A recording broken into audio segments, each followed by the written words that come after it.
recognized. Mr. Gonzalez. Thank you. Thank you, Madam Chairwoman and Ranking Member, for holding this important markup. And I'm pleased to see this committee again move bipartisan bills to the House floor. I also want to thank my colleagues, Congresswoman Wexton and Congressman Baird, for their leadership to introduce legislation that prioritizes research on the prevention and treatment of opiate addiction.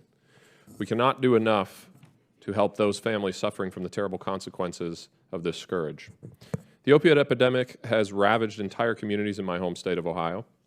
According to CDC data, 5 counties with the highest per capita of fentanyl-related overdose deaths are in the state of Ohio.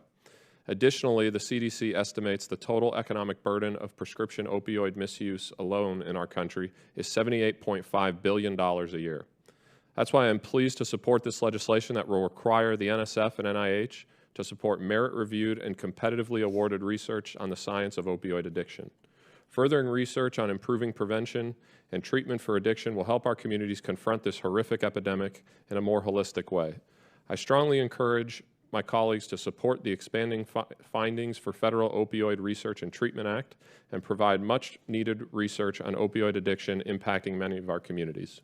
With that, thank you, and I yield back.